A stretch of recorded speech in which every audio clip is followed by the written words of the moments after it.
Praise the lord. దేవునికి వందనాలు. ప్రియా దేవుని బిడ్డలారా, దేవుని యొక్క ఉచితమైన మహాకృపలో మరి దేవుని యొక్క నామాన్ని బట్టి ప్రభువుని స్తుతిస్తూ ఈ టీవీ కార్యక్రమం ద్వారా, గ్రేస్ టీవీ ఛానల్ ద్వారా ఈ రీతిగా మిమ్మల్ని కలుసుకోవడానికి పరిశుద్ధాత్ముడు ఇచ్చినటువంటి ఈ చక్కని సమయాన్ని బట్టి, ఈ మంచి తరుణాన్ని బట్టి దేవునికి కృతజ్ఞతాస్తుతులు తెలియజేస్తూ ఉన్నాను. అందరూ బాగున్నారండి? మీరు, మీ కుటుంబాలు, మీ బిడ్డలు, మీ పరిస్థితులు ఇవన్నీ కూడా మరి చక్కగా ఉన్నాయని తలంచుచున్నాను. అలాగే మా యొక్క కార్యక్రమాలు చూసి మరి మేము దీవించబడ్డాం, మీ వాక్యము మాకు ఆదరణ కలిగించింది అని మీ యొక్క స్పందన మాకు తెలియజేస్తున్నందుకు దాన్ని బట్టి చాలా సంతోషిస్తూ ఉన్నాను. దాన్ని బట్టి ప్రభువుని స్తుతిస్తూ మీ కుటుంబాలలో మీకు ఏ అవసరతలు ఉన్నాయో, ఏ మేలు మీకు కావాలో ఆ కార్యాలు దేవుడు మీ పట్ల జరిగించాలని కోరుతూ ఉన్నాను. ఖచ్చితంగా దేవుడు మీ పట్ల కార్యం చేస్తాడు, విశ్వసించండి.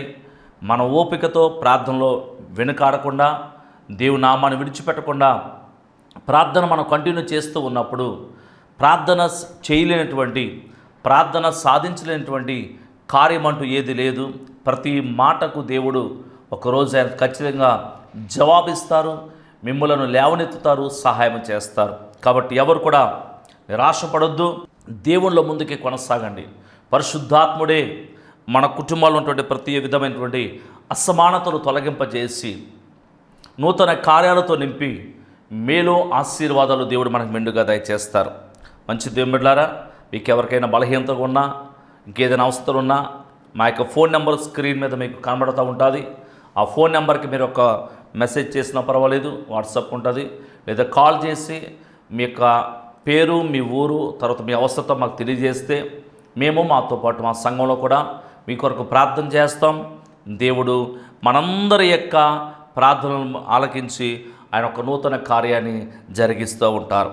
మంచిది. వాక్యంలోకి వెళ్ళబోయే ముందు చిన్న ప్రార్థన చేసుకుందాం. పరిశుద్ధుడైన తండ్రి, మీ ఘనమైన అతి శ్రేష్టమైన నామం బట్టి మీ వందనాలు, స్తోత్రాలు రాజా. గడిచిన దినాలు మమ్మల్ని కాపాడి మరొకసారి ఈ రీతిగా చేరి మీ నామాన్ని స్తుతించడానికి, మరలా నీ మాటలు ధ్యానించడానికి పరిశుద్ధాత్ముడా మీరు మాకు ఇచ్చిన మంచి సమయాన్ని బట్టి నీకు వందనాలు, స్తోత్రాలయ్యా.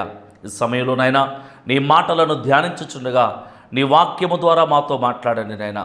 నీ వాక్యం ప్రభా ఎవరికి ఏది అవసరమో, ఏ చోట ఎవరిని ఎలా బలపరచాలో అట్టి మాటల చేత నీ బిడలను మీరు నింపి నడిపించమని, మేలు చేయమని సన్నిధిలో వేడుకుంటున్నాం. అట్టి సహాయము, మేలు మాకు అనుగ్రహించండి, నీ కృప మాకు దయచేయమని యేసు పరిశుద్ధ నామం పేరట ప్రార్థించి అడిగి పొంది ఉన్నాం మా పరమ తండ్రి, ఆమేన్.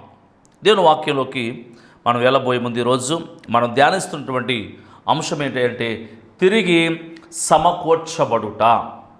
తిరిగి సమకూర్చబడుట అంటే అర్థం ఏంటంటే ఇంతకుముందు ఉంది, it was there in extensive, ఇంతకుముందు ఒక స్థితిలో ఉంది, బట్ ఇట్ స్పాయిల్డ్. అది ఏ పరిస్థితులు మొత్తం మీద ఏమైందంటే పాడైపోయింది, చెడిపోయింది.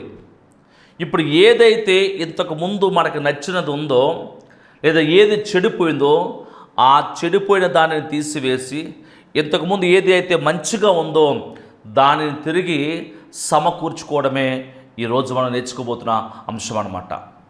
మన జీవితాలలో ఇవన్నీ ఉన్నాయి. ఇలాంటి పరిస్థితులు నేటి దినాల్లో చాలామందిలో కొనసాగుతూ ఉన్నాయి. దానికి గాను మనము ఈరోజు మనం బేస్ చేసుకుని ధ్యానిస్తున్నటువంటి వాక్య పఠనం భాగం ఏదంటే యోవేలు గ్రంథములోంచి కొన్ని మాటలు మనము నేర్చుకోబోతున్నాం. ఈ యొక్క యోవేలు గ్రంథ రచయిత యోవేలు గారు అనే సంగతి మనకే అర్థమవుతుంది, ప్రవక్త. అయితే ఇక యోవేలు గ్రంథములో మనం నేర్చుకుంటున్నటువంటి విషయం ఏమిటంటే దేవుని యొక్క భయంకరమైన దినము. అంటే ఇశ్రాయేలు వారు పాపం మూలంగా దేవుడు వారిని అనతి కాలంలోనే నాశనం చేస్తానని, అలాగే వారు చేసినటువంటి పాపానికి, వారు ఇంతకుముందు ఏదైతే ఆత్మీయ స్థితి ఉందో ఆ స్థితిని పోగొట్టుకోవడం వల్ల వారు చేసినటువంటి పాపానికి, దేవుడికి దూరమైన స్థితిని బట్టి వారి మీదకి దేవుడు మిడతలను, అలాగే ఆ యొక్క పసర పురుగులను, గొంగళి పురుగులను వారి మీదకి దేవుడు పంపించాడు. అలాంటి పరిస్థితుల మధ్యలో వారికి వినాశనం కలిగింది, తీవ్రమైన నష్టం కలిగింది. అలా నష్టం కలిగినప్పుడు ఆ దేవుని యొక్క భయంకరమైన తీర్పు దినం వారి మీదకి వచ్చినప్పుడు దేవుని మీద ఆధారపడి, దేవుణ్ణే నమ్ముకుని, దేవుణ్ణే ఆశ్రయంగా చేసుకుని ఎలాంటి పరిస్థితులు కలిగినా దేవుని విడిచిపెట్టకుండా, నీతిని విడిచిపెట్టకుండా, యథార్థతను విడిచిపెట్టకుండా ఎవరైతే ప్రభువు మీద ఆధారపడి జీవించారో వారికి దేవుడు ఇస్తున్న మాట ఏంటో తెలుసా? తన ఆత్మ సహాయము ద్వారా వారిని తిరిగి దేవుడు మరలా ఎలాగో సమకూర్చాడు. అదే సమయంలో ఇశ్రాయేలు ప్రజలను కూడా దేవుడు తిరిగి ఎలా సమకూర్చాడు, ఈ విషయాలన్నీ కూడా మనకి యోవేలు గ్రంథంలో మనము చూడగలుగుతున్నాం. వారు దేవుడికి దూరం అవ్వడం, దాని ద్వారా వారికి వచ్చినటువంటి ఆ యొక్క శిక్ష, తద్వారా వారు మన పశ్చాత్తాపడి దేవుని సన్నిధికి వస్తే దేవుడు మరలా వారిని ఎలాగో తిరిగి సమకూర్చాడు. ఈ ప్రాసెస్ అంతా కూడా యోవేలు గ్రంథంలో మనము చూడగలుగుతున్నాం. ఇక్కడ యోవేలు గ్రంథంలో దేవుడు వారి మీదకి ఒకవేళ కొన్ని మిడతల దండులో, లేకపోతే పసర పురుగులో, గొంగళి పురుగులో, పంట నష్టం చేయడమో ఇవి పంపించడం అనేది పూర్తిగా వారిని ద్వేషించి కాదు, లేదా వారిని నాశనము చేయాలని కాదు, లేదా వారు సమూలముగా ధ్వంసం చేయాలని కాదు, తిరిగి వారు సమకూర్చాలి అని. ఎందుకంటే ఒక ట్రాక్లో వెళ్తున్నవారు, దేవునికి భక్తిలో వెళ్తున్నవారు, దేవుళ్ళు కొనసాగుతున్నవారు మరి ఏదో పరిస్థితుల మధ్యలో వారు తప్పిపోయారు. ఆ పరిస్థితుల మధ్యలోంచి వారు ఆ ట్రాక్ తప్పి సైడ్ ట్రాక్ అయిపోయారు. ఇప్పుడు మరలా వారిని రైట్ ట్రాక్లోకి తీసుకురావడానికి దేవుడు చేసినటువంటి ఒక ప్రయత్నమే ఈ యొక్క యోవేలు గ్రంథంలో మనం చూడగలుగుతున్నాం. మన జీవితాలు కూడా అంతే. కొన్నిసార్లు మన జీవితాల్లో కూడా దేవుని సందులో లేదా మన జీవితాల్లో ఒక సాపిగా సాగిపోతున్నటువంటి జీవితం, మన జీవితం కూడా చాలా చక్కగా కొనసాగిపోతున్న జీవితమే. కానీ ఎక్కడో ఒక చోట ఏమైందంటే ఒక ట్రాక్ తప్పింది. ఎక్కడ ట్రాక్ తప్పింది, ఎలా తప్పింది? ఇప్పుడు ఆ ట్రాక్లోకి మనం రావాలంటే ఏం చేస్తే మనం తిరిగి సమకూర్చబడతాము అనేటువంటి విషయాన్ని ఈరోజు మనము ధ్యానం చేసుకుందాం. వాక్యాన్ని చదువుదాం. చూడండి, వాగ్దానపు మాటను చదువుకుందాం. ఆ వాగ్దాన మాటనందరూ కూడా నాతో పాటు మీ బైబిల్ గ్రంథాలు తెరచి కుదిరితే నాతో పాటు కలిసి చదవండి. యోవేలు గ్రంథము 2వ అధ్యాయము 25-26 వచనాలు. మీరు కడుపార తిని తృప్తి పొంది మీ కొరకు వింత కార్యములను జరిగించిన మీ దేవుడైన యెహోవా నామమును స్తుతించున్నట్లు నేను పంపిన మిడతలను, గొంగలి పురుగులను, పసర పురుగులను, చీడ పురుగులను అను నా మహాసైన్యము తినివేసిన సంవత్సరముల పంటను మీకు మరలా నిత్తును. నా జనులు ఇక నిన్నటికి సిగ్గునందరు. హల్లెలూయా. దేవుడు చక్కని వాగ్దానం మీకు ఇస్తూ ఉన్నాడు. ఇక్కడ ఆయన చెప్తున్నటువంటి ఓ చక్కని మాట ఏంటంటే, నా జనులు ఇక నిన్నటికి సిగ్గునందరు. సంవత్సరాలుగా నీ జీవితములు మిడతలు, చీడ పురుగులు, గొంగలి పురుగులు, పసర పురుగులు తినివేసినటువంటి ఆ సంవత్సరాల పంటను తిరిగి నేను మీకు సమకూర్చబోతూ ఉన్నాను, తిరిగి నేను మీకు ఇవ్వబోతున్నాను అన్నాడు ఆయన. ఏం తినివేసిందండి? ఇన్ని సంవత్సరాలుగా ఏ పంట మన జీవితాలలో తినివేయబడింది? ఇన్ని సంవత్సరాలుగా ఏమి నష్టపోయాం? మధ్యాహ్న కాలం ఈ సమయం ముందు మనము విశ్వాసపు నేత్రాలతో వాటిని చూద్దాం. విశ్వాసపు నేత్రాలతో ఆ పంటను తిరిగి మనము సమకూర్చుకుందాం. ఇప్పుడు ఆయన సమకూర్చబోతున్నటువంటి మొట్టమొదటిగా విషయం ఏమిటంటే, సంవత్సరాలుగా ఎదురు చూస్తున్న కార్యం.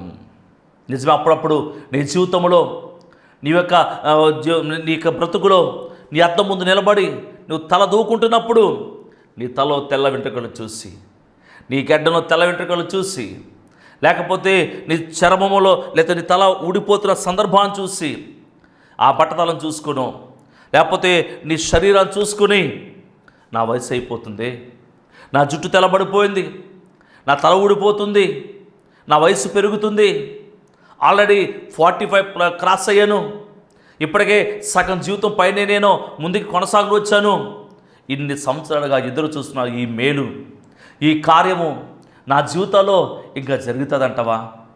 ఇంకెప్పుడు జరుగుతుంది? జరిగిన దాని ఫలాన్ని నేను ఎలాగో చూడగలుగుతానంటవా?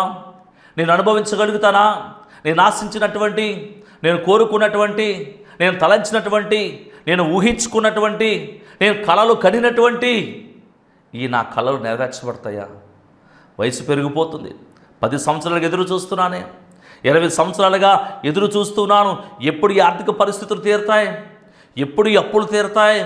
ఎప్పుడు ఈ వడ్డీలు కట్టేటువంటి ఈ పరిస్థితి తీరుతుంది? ఇప్పుడు కనీసం 1 నెల అయినా 2 నెలలైనా ఎటువంటి వడ్డీ కట్టలేదు, ఈఎంఐ టెన్షన్ లేదని ప్రశాంతంగా జీవించగలను. ఆల్రెడీ వయసు పెద్ద అయిపోతుంది, నా జీవితం ముగిసేటప్పటికైనా కనీసం 1 సంవత్సరమైనా ప్రశాంతంగా ఎటువంటి ఫైనాన్షియల్ టెన్షన్ లేకుండా, ఎటువంటి ఫ్యామిలీ టెన్షన్స్ లేకుండా, పిల్లల టెన్షన్స్ లేకుండా, కుటుంబ టెన్షన్స్ లేకుండా నా జీవితాన్ని కొనసాగించగలంటవా? అలాంటి రోజు నేను చూడగలనుకుంటావా అని ఎవరైతే బాధపడుతున్నారో అటువంటి నీతో పరిశుద్ధాత్ముడు మాట్లాడుతున్న మాట తెలుసా? ఇక నిన్నటికి నా ప్రజలు సిగ్గుపడరు, నేను తిరిగి వారిని సమకూర్చబోతున్నాను. నమ్మిన వారు గట్టిగా నాతో పాటు కలిసి ఆమెన్ చెబుదాం. Amen, amen. దేవుడు చెప్తున్నాడు, తిరిగి నేను సమకూర్చబోతున్నాను. సంవత్సరాలుగా ఎదురు చూస్తున్న నీ కార్యము జరగబోతుంది. సంవత్సరాలుగా ఆశిస్తున్నటువంటి ఆ మేలు నీ పట్ల దేవుడు చేయబోతున్నాడు. సంవత్సరాలుగా మూసుకుపోయిన నీ ద్వారము దేవుడు తెరవబోతున్నాడు. విశ్వాసపు నేత్రాలతో చూద్దాం. ఏం చేస్తే దేవుడు వాటిని తెలుస్తాడో 3 విషయాలు కూడా మనం నేర్చుకోబోతున్నాం. వాటిని శ్రద్ధగా మీరు విన్నట్టయితే ఆ 3 విషయాలను, ఆ 3 సూత్రాలను మీరు జాగ్రత్తగా మీ జీవితంలో అప్లై చేసుకుంటే ఖచ్చితంగా సంవత్సరాలుగా ఎదురు చూస్తున్న నీ కార్యాన్ని దేవుడు నీ పట్ల జరిగించబోతున్నాడు. రెండవదిగా దేవుడు ఎవరు సమకూర్చబోతున్నాడు? 1 ఎదురు చూస్తున్నవారు. రెండవది ఎవరు దేవుడు సమకూర్చబోతున్నాడు, ఎవరు తిరిగి మరి సమకూర్చబడబోతున్నారు అని ఆలోచన చేసినట్లయితే మీలో కొంతమంది, ఇక్కడ ఈ వాక్యాన్ని వింటున్నట్టు వారు కొంతమంది మీరు అనుకుంటున్నారు, అయ్యో 10 సంవత్సరాల క్రితము నేను ఇలాంటి నిర్ణయము తీసుకుని ఉండవలసిందే. 10 సంవత్సరాల క్రితము ఈ పని నేను చేసి ఉండవలసింది. 10 సంవత్సరాల క్రితము ఈ మాట మాట్లాడకుండా ఉండవలసింది. అయ్యో, ఆ రోజు నేను తీసుకున్నటువంటి ఒక రాంగ్ స్టెప్, ఆ రోజు నేను చేసినటువంటి ఒక తొందరపాటు నిర్ణయం వల్ల, మాట్లాడిన ఒక తొందరపాటు మాట వలన, నేను చేసిన ఒక తొందరపాటు, ఒక తత్తరపాటు ఆ పని వలన ఇన్ని సంవత్సరాలుగా నా జీవితంలో ఆనందం లేదే, నా కుటుంబంలో ఆనందం లేదే, వ్యక్తిగతంగా నలిగిపోతున్నానే, వ్యక్తిగతంగా శ్రమ పడుతున్నానే. ఈ పరిస్థితి నుంచి ఎవరు విడిపించగలరు నన్ను? ఈ పరిస్థితిలో ఎవరు నాకు సహాయం చేయగలుగుతారు? ఈ పరిస్థితుల మధ్య ఎవరు నాకు కృప చూపిస్తారు? అయ్యో, ఆ ఒక్క నిర్ణయం ఆ రోజు చేసి ఉండకపోతే, ఆ రోజు ఒక్క మాట నేను అలా మాట్లాడి ఉండకపోతే, ఆ రోజు ఆ ఒక్క పని ఆ రీతిగా నేను చేసి ఉండకపోతే ఈరోజు నా పని చాలా బాగుండే, నా పని చాలా హ్యాపీగా ఉండునే అని అనుకుంటున్నటువంటి నిన్నుతో కూడా పరిశుద్ధాత్ముడు మాట్లాడుతున్నాడు. నా కుమారుడు, నా కుమార్తె, ఒకవేళ 10 సంవత్సరాల క్రితము ఈ నిర్ణయం వల్ల, ఈ మాట వల్ల, ఈ చూపు వల్ల, ఈ మాట ఈ పరిస్థితి వల్ల, లేకపోతే ఇలాంటి స్థితిని బట్టి ఈ రోజు నేను ఎంత బాధపడుతున్నాను, వేదనతో ఉన్న నీవు, బాధపడుతున్న నీతో, విచారిస్తున్న నీతో పరిశుద్ధాత్ముడు అన్నాడు, తిరిగి నేను నిన్ను సమకూర్చబోతున్నాను. నమ్మిన వారు కూడా నాతో పాటు ఆమెన్ చెబుదాం. Amen, amen. తిరిగి సమకూర్చబోతున్నాడు దేవుడు. ఈ మధ్యాహ్న కాల సమయంలో, ఈ సమయం ముందు దేవుని సంగమా బాధపడద్దు. ఈ సమయం ముందు దేవుని ముందు విశ్వాసం ఉంచు. దేవుడు ఎదురు చూస్తున్నటువంటి సంవత్సరాలకు ఎదురు చూస్తున్నాను నీకు, లేదా ఆకస్మికంగా తప్పుడు నిర్ణయాలు తీసుకున్నానని బాధపడుతున్న నిన్ను దేవుడు తిరిగి సమకూర్చబోతున్నాడు. తిరిగి సమకూరుస్తాడా దేవుడు? అలాంటి ఆధారం ఏదైనా ఉందా మనకే? అలాంటి నిరీక్షణ ఏదైనా ఉందా మనకే? ఉందండి. దేవుని వాక్యంలో ఒక చక్కని సందర్భం ఉంది. ఆ సందర్భాన్ని మనం జ్ఞాపకం చేసుకున్నట్టయితే 1 సమూయేలు గ్రంథము 30వ అధ్యాయంలో మనం చదివినట్టయితే, దావీదు అతనితో పాటు ఉన్నటువంటి అతని సైనికులు మిగతా వారందరూ కూడా ఎక్కడ వచ్చండి, సిగ్లా అనేటువంటి ఒక ప్రాంతానికి వచ్చారు. వారు ఎప్పుడైతే సిగ్లా అనేటువంటి ఆ ప్రాంతానికి వచ్చి ఆ ప్రాంతంలో వారు నివాసం ఉంటున్నారు. ఆ రోజు ఏం జరిగిందంటే, మరి స్త్రీలందరూ ఆ గుడారాలలో ఉన్నారు. ఆ ప్రాంతంలో పురుషులు అందరూ కూడా, దావీదు సైనికులు పురుషులు అందరూ కూడా కలిసి వేరే ప్రాంతానికి వెళ్ళారు. అలా వేరే ప్రాంతానికి వెళ్ళిన తర్వాత అమాలేకీయులు వచ్చి ఆ సిగ్లాలో ఉన్నటువంటి ఆ గుడారాలు ఉన్నటువంటి స్త్రీలను పిల్లలను అందరూ కూడా చెరపట్టి బంధించుకుని వారు తీసుకుని వెళ్ళిపోయారు. వేరే ప్రాంతానికి దావీదుతో పాటు మిగతా పురుషులందరూ కూడా, దావీదు కూడా కలిసి అక్కడ వచ్చి చూసేటప్పటికి పరిస్థితి ఎలా ఉందంటే చాలా భయంకరంగా ఉందంటండి. చాలా వేదనకరంగా ఉంది. ఏ గృహంలో చూసినా, ఏ ఇంటిలో చూసినా వారి పిల్లలు కానీ, వారి భార్యలు కానీ, వారి తల్లులు కానీ, వారి సహోదరులు కానీ ఎవ్వరూ కనిపించలేదు. ఎప్పుడైతే ఆ పరిస్థితి కలిగిందో అక్కడ ఉన్నటువంటి దావీదుతో పాటు ఉన్నటువంటి సైనికులు, దావీదు అందరూ కూడా ఏడుస్తున్నారంటే, ఎలా ఏడుస్తున్నారంటే మొదటి సమయాలు 30 అధ్యాయము అక్కడ 4-7 వచనాలు మనం చదివినట్లయితే, ఇంకా ఏడ్చుటకు శక్తి లేకపోవడంత బిగ్గరగా ఏడ్చేది. ఇక ఏడవడానికి కన్నీళ్ళు లేవు, ఏడవడానికి ఓపిక లేదు, ఏడవడానికి శక్తి లేదు వారికి. ఏడ్చుటకు శక్తి లేకపోవడంతగా బిగ్గరగా ఏడ్చారంటే, అలా ఏడ్చేటప్పటికి ఆ ఏడుపులో వారికి ఏం కలిగిందంటే నిరాశ కలిగింది.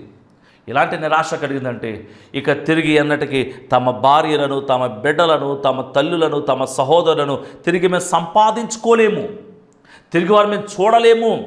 అయ్యో, అమాలేకులు తీసుకుని వెళ్ళిపోయారే, వారిని చంపేస్తారు అనేటువంటి ఇది తిరిగి జరగదు, ఇది అవ్వదు, ఇది సాధ్యము కాదు అనేటువంటి ఒక నిరాశలో ఇప్పుడు వారు ఏం చేశారంటే దావీదు మీద తిరుగుబాటు చేయడం ప్రారంభించారు. తర్వాత వచ్చిన చదివినట్టే, ఇజ్రాయేలురాలైన అహీనోయము, కర్మేలుడైన నాబాలు భార్యకు అబిగయీలు అను దావీదు 2 భార్యలను చెరలోనికి కొనుపోబడగా చూచి, అంటే దావీదు భార్యలకే సెక్యూరిటీ లేదు, ఇక మాకేం జరుగుతుంది అని అనుకుని దావీదు కూడా మిక్కిలి దుఃఖపడాడు. మరియు తమ కుమారులను బట్టి కుమార్తెలను బట్టి జనులకందరికీ ప్రాణము విసికినందున రాళ్ళు రువ్వి దావీదును చంపుదాము రెండని వారు చెప్పుకొనగా. ఇప్పుడు అంతవరకు ఎవరైతే దావీదుకి సపోర్ట్ చేశారో, దావీదుకి అండగా ఉన్నారో, దావీదుకి సహకారిగా ఉన్నారో, దావీదును రక్షించారో, ఇప్పుడు వాళ్ళే ఇప్పుడు దావీదును తినివేయబోతున్నారు, దావీదును చంపడానికి నిర్ణయించుకున్నారు. రక్షింపవలసిన వాడే ఇప్పుడు సంరక్షింపవలసిన వాడే సంహారం చేయడానికి బయలుదేరాడు. సంరక్షించవలసిన వాడే సంహారం చేసేటంత నిరాశ ఆవరించింది, దుఃఖం ఆవరించింది. నిజమే, చూడండి, సొంత ఆ తండ్రి తన పిల్లలను హత్య చేస్తున్నాడు. ఎందుకంటే ఆ నిరాశ అటువంటిది, ఆ బాధ అలాంటిది. కొన్ని వార్తలు చూస్తూ ఉన్నాం, కొన్ని పరిస్థితులు చూస్తూ ఉన్నాం. అలాంటి నిరాశ మధ్యలో ఇప్పుడు దావీదు ఏం చేశాడో చూసినట్టయితే, దావీదు పిమ్మట వారు అలాగా రెండు చంపుదామని వారు చెప్పుకుంటూ ఉండగా దావీదు ఏం చేశాడు, తన దేవుడైన యెహోవాను బట్టి ధైర్యము తెచ్చుకోనేను. హల్లెలూయా. తన వారే, తన సొంత వారే తన మీదకి చంపడానికి వస్తున్న పరిస్థితులలో తాను కూడా ఒకవైపున తన భార్యలు పోగొట్టుకున్నారు, తన పిల్లలను పోగొట్టుకున్నాడు, తాను కూడా సమస్తం కోల్పోయిన పరిస్థితుల మధ్యలో నిరాశపడి కృంగిపోయి వేషారిపోసినటువంటి దావీదు ఇప్పుడు ఏం చేస్తాడంటే తన దేవుడైన యెహోవాను బట్టి ధైర్యము తెచ్చుకున్నాడు. ఈ మధ్యాహ్న కాల సమయంలో దేవుని సంగమా, ఈ సమయంలో మీరు కూడా ధైర్యము తెచ్చుకోండి. సంవత్సరాలుగా ఎదురు చూస్తున్నటువంటి ఆ కార్యము జరగలేదని నిరాశపడద్దు, దేవుని బట్టి ధైర్యము తెచ్చుకో. కొన్ని సంవత్సరాల క్రితం చేసినటువంటి తప్పుడు నిర్ణయం వలన నాకు ఈ పరిస్థితి కలదని నీరసించిపోతున్నట్టు నిరాశ చెందిన నీవు కూడా అదే పరిస్థితి ఉండొద్దు. దేవుని బట్టి ధైర్యము తెచ్చుకుందాం. దేవుని బట్టి ధైర్యం తెచ్చుకున్న మనము ఏం చేస్తే తిరిగి సమకూర్చబడతాం? 3 విషయాలు మీకు దేవుని వాక్యంలోంచి తెలియజేస్తాను. మొట్టమొదటిగా మనం లూకాసు సువార్త 5వ అధ్యాయము 20వ వచనం మనం చదివితే అక్కడ ఒక స్త్రీ మనకి ప్రత్యక్షమవుతుంది. ఆమె 12 సంవత్సరాలుగా రక్తస్రావ రోగముతో బాధపడుతున్న స్త్రీ. ఈమె దాదాపుగా చాలామంది వైద్యుల దగ్గరికి తిరిగి మరింత సంకటపడేను అని వాక్యంలో రాయబడింది. అంటే తాను వైద్యము చేయించుకోనక ముందు కంటే వైద్యము చేయించుకున్న తర్వాతే ఆ వ్యాధిని బట్టి ఇంకా బాధపడటం ప్రారంభించింది. అంటే మందులు వాడకముందు కాస్త బాగానే ఉంది, మందులు వాడిన తర్వాత వ్యాధి ఇంకా ఎక్కువైపోయింది, బాధ ఇంకా ఎక్కువైపోయింది, దాంతోపాటు డబ్బంతా పోగొట్టింది, తనకున్నదంతా కూడా వెచ్చించింది అనమాట అండి. ఇలా మరింత సంకటపడిపోయింది. అలా బాధపడుతున్న సందర్భంలో ఇప్పుడు ఆమె ఏం చేసిందంటే ఒక వార్త ఏందంట. ఏంటా వార్త అంటే యేసయ్య ఆ ఊరు మార్గము గుండా వెళ్తున్నాడని. ఇప్పుడు ఆమె తన మనసులో తాను అనుకుంటుంది, ఇదిగో నేను ఆయన మాత్రమే వెళ్ళి ఆయన యొక్క వస్త్రపు చెంగును ముట్టుకున్న చాలు, నేను స్వస్థపరచబడతాను, నేను బాగుపడతాను అనేటువంటి ఒక నిరీక్షణతో ఉంది ఆవిడ, ఒక ధైర్యంతో ఉంది ఆవిడ. వెంటనే అక్కడికి వచ్చింది, ఆయన వస్త్రపు చెంగును ముట్టింది, వెంటనే బాగుపడింది. ఇక్కడ ఆలోచన చేసినప్పుడు మనం ఏం గ్రహించగలుగుతున్నాం? ఆ 12 సంవత్సరాల రక్తస్రావ రోగ స్త్రీ యొక్క జీవితంలోంచి మనం ఏం గ్రహించగలుగుతున్నాం? ఇప్పుడు వైద్యం చేయడం వల్ల వ్యాధి తగ్గలేదు సరే కదా, ఇంకా ముదిరింది, మరింత సంకటపడింది, ఇంకా బాధపడింది. అయినా సరే ఆమె ఒక నిరీక్షణ కలిగింది. ఏంటంటే నేను తిరిగి సమకూర్చబడతానే విశ్వాసముతో అడుగు ముందుకేసింది.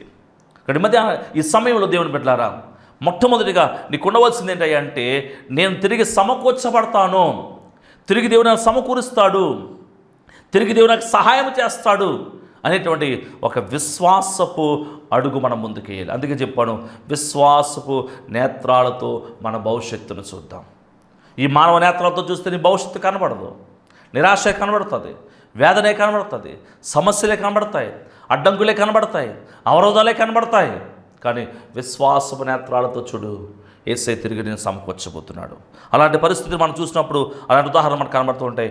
అపోస్తలుల కార్యము 14:7-9 చదివినప్పుడు లుస్త్రాలో బలహీనమైన పాదాలు కలిగి ఒకరిని చూసినప్పుడు పౌలు అక్కడ చెప్తున్న మాట, అతడు పుట్టినది మొదలుకొని కుంటి వాడై ఉన్న ఎన్నడూ నడవలేక కూర్చుండి ఉండేవాడు.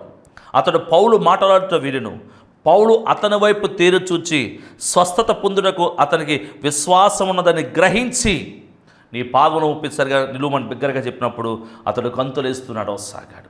అంటే వాళ్ళు ఒక పాజిటివ్నెస్, నేను తిరిగి సమకూర్చబడతాను, నా పాదాలు స్వస్థపరచబడతాయని ఒక విశ్వాసాన్ని అతని కళ్ళలో పౌలు చూశాడు.